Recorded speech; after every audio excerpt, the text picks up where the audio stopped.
Poderia explicar a homossexualidade na visão espírita? Esta condição é uma expiação? Poderia indicar algum livro espírita que explique esse assunto? Eu acho que tem uma outra pergunta também que é nesse sentido. Deixa eu só ver se está aqui. Tá aqui. Eu não sei se você viu o posicionamento do Papa Francisco acerca dessa questão da homossexualidade. Essa é uma questão realmente bastante complexa, né? Vamos ver se a gente consegue, em poucos minutos, tratá-la. A primeira coisa que a gente tem que desmistificar é um conceito equivocado que muitas pessoas espíritas têm, de que, obrigatoriamente, todas as pessoas que vivem hoje uma experiência da forma da homossexualidade, necessariamente estão sofrendo um processo de inversão sexual, ou seja, a pessoa tinha uma determinada expressão sexual numa encarnação anterior, aí nessa encarnação está invertido e por isso vive uma experiência homossexual. Isso não é verdadeiro. Nem toda pessoa que hoje é um homem que vive uma experiência homoafetiva era mulher na outra e vice-versa. Não, isso não funciona dessa forma. Nós temos, na verdade, na condição da chamada homossexualidade, basicamente duas causas, né? Causas atuais e causas anteriores. Causas atuais significa o seguinte: o indivíduo não tinha uma experiência homossexual do ontem, a história dele hoje não tem nada a ver com o passado, tem a ver com o presente. Presente dele é que tem as razões pelas quais ele hoje vive uma experiência homoafetiva. E existem várias razões para que isso aconteça. Por exemplo, digamos que você, uma moça, sofre uma relação afetiva com um rapaz, muito violenta, traumatizante, ela se bloqueia e ela começa a ter rejeição pelo sexo masculino. A causa está no hoje. Essa rejeição faz com que ela não queira mais a comunhão afetiva com outro rapaz. E aí, evidentemente, em função desse bloqueio, ela pode se sentir carente e, a partir daí, ela começa a ter uma aproximação com uma outra moça e começa a ter um relacionamento homoafetivo, sem que necessariamente isso tenha alguma coisa a ver com o passado. Ela era mulher na outra, era mulher na outra, sei lá quantas atrás, nesta é mulher, sofre um trauma e é em função de como ela reage a isso, porque cada pessoa é diferente, não estou dizendo com isso que todo mundo que sofre um trauma obrigatoriamente vai ter uma experiência homoafetiva, mas essa é uma possibilidade. Uma segunda possibilidade: existem pessoas que têm uma educação que favorece o processo homoafetivo. Existem alguns pais que dizem assim: meu filho é macho, não tem coelho, não tem esse negócio não, o que vier meu filho, ele vai para cima, seja homem, seja mulher, travesti, o que for, deu mole meu filho. Então estimula a pessoa, pela educação que os pais dão, para ter uma experiência desse tipo. Não tem nada a ver com o passado, mas o estímulo da educação que recebe empurra a pessoa a uma condição de aparente normalidade. E por conta disso, a pessoa, de repente, se vê envolvida numa relação homoafetiva. Outra situação que pode gerar também esse tipo de experiência: a curiosidade. Existem muitas pessoas que possuem uma curiosidade de saber como é que é. E a experiência da curiosidade pode levar alguém a uma experiência homoafetiva. E essa curiosidade pode ser passageira, ou essa curiosidade pode levar o indivíduo a ter um interesse maior, em que esse tipo de vivência acaba se prolongando no tempo e a pessoa passa a viver mais intensamente essa realidade. Existe também a possibilidade de que você tenha uma experiência homoafetiva em função de práticas, vamos dizer assim, promíscuas. A pessoa se relaciona com sexo grupal, sai com muita gente, e nessas experiências ele acaba tendo relacionamentos homoafetivos. Não tem nada a ver com o passado. É um gosto da pessoa do hoje, ele está se relacionando com várias pessoas, de repente ele está se relacionando com pessoas, ou ela se relacionando com pessoas do mesmo sexo. Isso também pode acontecer. Uma outra situação que também pode se dar e que não tem nada a ver com uma inversão sexual. Mas imagine que alguém, na encarnação anterior, era um homossexual. Ele era um homossexual. Nessa encarnação, ele está repetindo a mesma experiência. Ele não está invertido. Ele era homem na outra e ele é homem nessa. Na outra, ele também tinha experiências homoafetivas. Nessa, ele tem de novo. Então, não tem nada a ver com inversão. Ele era homossexual antes, está só no processo de reincidência da experiência. E, para não me alongar, existem outras causas no presente, mas eu posso ter um processo obsessivo também. Eu posso ter algum espírito desejoso de me empurrar numa direção que ele acha que é prejudicial a mim, em que ele começa a estimular sexualmente minhas ideias para que eu procure ter interesse por pessoas do mesmo sexo, e a partir de um fenômeno de obsessão, ele pode empurrar alguém para ter uma experiência dessa natureza. Então, como se vê, nós podemos encontrar, estou aqui relacionando algumas, mas tem outras, várias experiências de uma mesma existência que podem levar a experiências homoafetivas, algum bloqueio, a pessoa sofre um bloqueio, uma rejeição. Eu odeio meu pai, eu odeio meu pai, eu odeio meu pai, eu odeio o que ele fez com a minha mãe, eu não quero casar, eu não quero isso para mim, Deus me livre, eu não quero ter ninguém. Então a pessoa se bloqueia para ter uma outra pessoa para formar um casal homem e mulher. Então, como uma forma de negar essa realidade, que ela considera que isso seria prejudicial, porque eu não quero ter marido, igual minha mãe teve, eu acabo tendo uma experiência homoafetiva desta existência, nada a ver com o passado. Então, isso é uma circunstância. Agora, existe uma outra coisa que é o reverso dessa medalha. Agora eu quero falar de outro fenômeno. Vamos esquecer isso, falar de outro fenômeno. Vou falar de um fenômeno chamado inversão sexual. O que é inversão sexual? É um indivíduo que é que vem experimentando num determinado sexo, tem um psique, digamos, masculino ou feminino, e ele, numa existência posterior, ele encarna no sexo trocado. Por exemplo, eu tenho uma pessoa que na última existência era uma mulher. Nesta existência, vai reencarnar como homem. Ou ao contrário, era um homem na última existência e nesta vai encarnar como mulher. E aí? Como é que fica? Muito bem. Este fenômeno chamado inversão sexual, ele tem três razões para acontecer. 3. Primeira razão, inversão sexual missionária. O que é inversão sexual missionária? Eu vou reencarnar para realizar um grande trabalho na área do bem.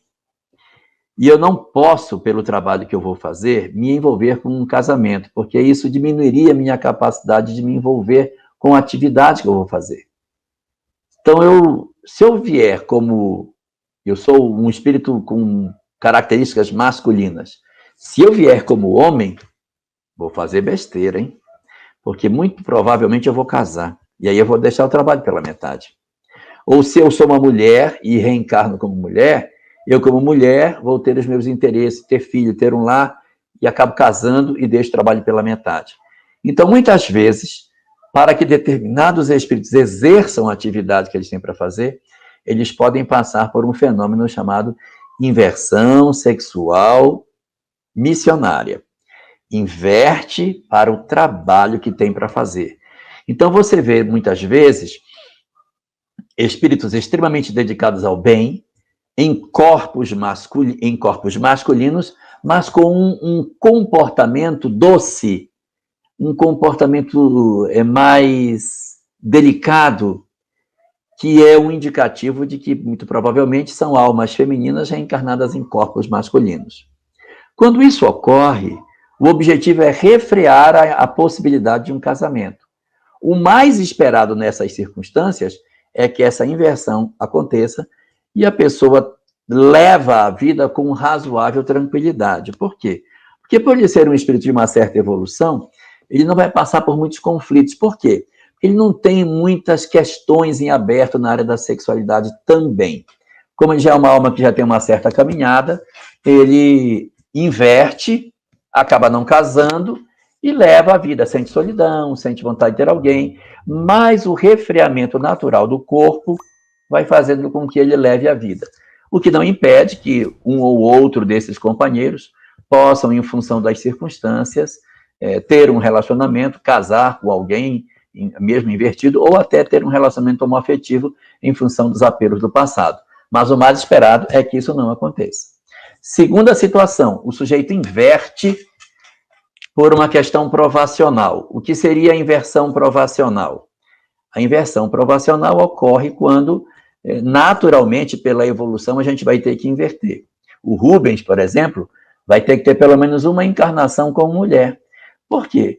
Porque o Rubens precisa saber o que é gestar, o que é amamentar, né? Existem experiências do universo feminino que não tem como você vivenciar sendo homem. E daí, para que a gente evolua, a gente tem que encarnar nos dois mundos. Assim como mulheres também precisarão naturalmente encarnar como homens, homens naturalmente passarão a encarnar algumas vezes como mulher. Por quê? Para retirar de nós esses arquétipos, esses estereótipos que a gente tem de que homem é desse jeito e mulher é daquele jeito. Aquela imagem medieval do cavaleiro montado num cavalo com uma espada que ia para as cruzadas, e a mulher, aquela castelã que ficava na torre do castelo com os seus cabelos de Rapunzel, isso tem que acabar. Nós precisamos aproximar os dois. O homem tem que lavar louça, trocar fralda, ajudar em casa, ter uma sensibilidade maior, e a mulher também ter uma atividade de trabalhar, cuidar das coisas, ser mais independente, dirigir, estudar. Então, esses universos eles têm que se aproximar. E é esse fenômeno da inversão provacional, não é mais a inversão missionária, mas é a provacional, é um fenômeno natural da existência. A gente inverte com razoável frequência. Tá? Nós já invertemos várias vezes, de repente alguns de nós estamos invertidos. Isso gera conflito? Nem sempre. Se você não tiver grandes dramas do passado, inverte e toca a vida.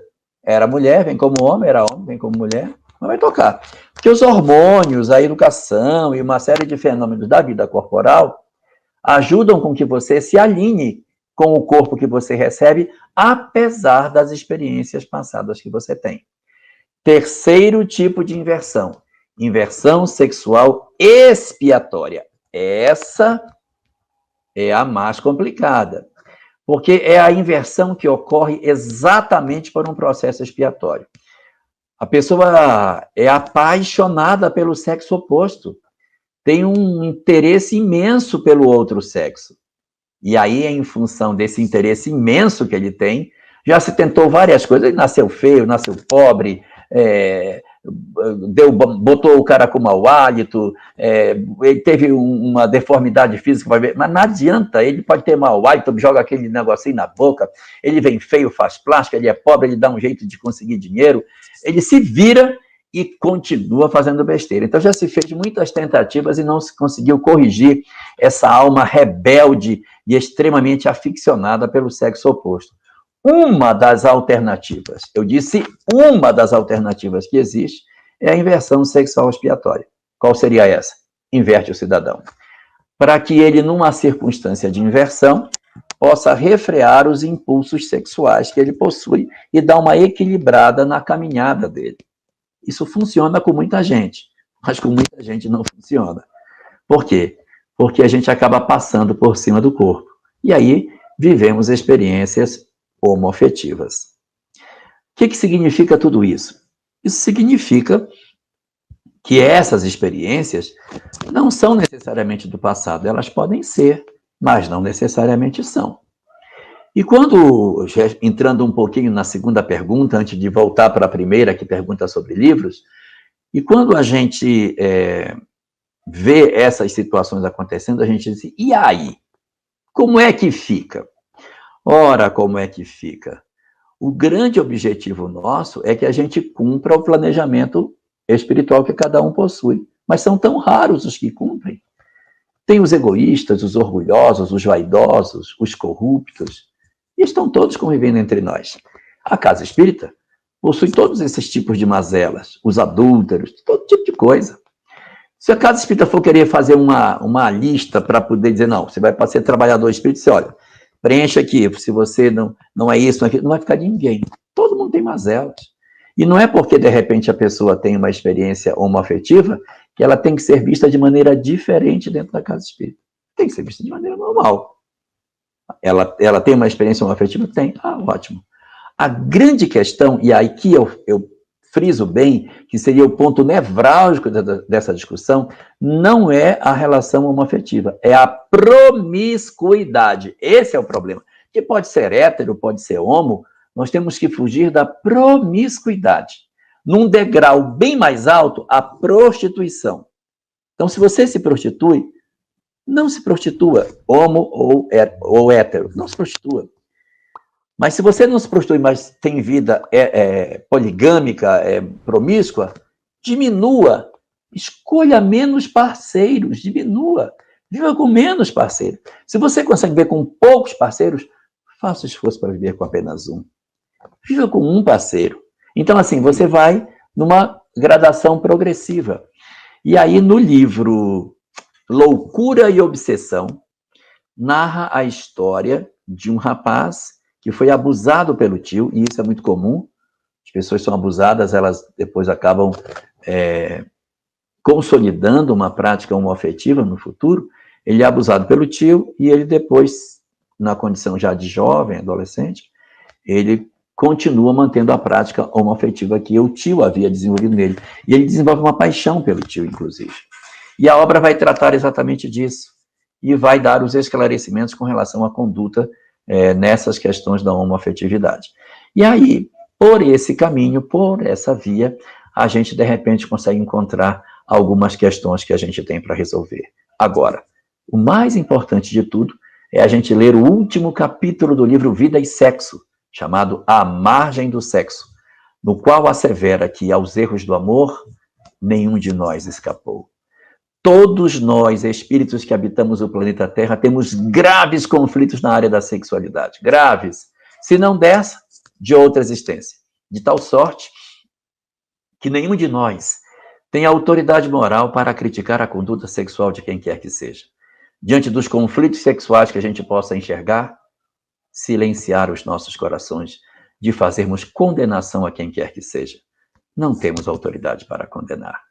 E para reforçar o que eu estou dizendo, no caso da mulher adúltera, narrado no Evangelho de João, no seu capítulo 8, ocorre o encontro de Jesus com a mulher adúltera, naquela história bem conhecida de todos nós, e quando a história termina, Jesus vira-se para ela e pergunta: mulher, onde estão os teus acusadores? E ela responde: eu não sei, Senhor, eles se foram. E Jesus então lhe diz: eu também não te condeno, vai e não tornes a pecar. Ora, se Jesus, o governador planetário, o espírito mais nobre, mais evoluído que a Terra já conheceu, não condenou a mulher, por que condenaríamos nós uma pessoa que tem uma conduta que nós achamos que é equivocada?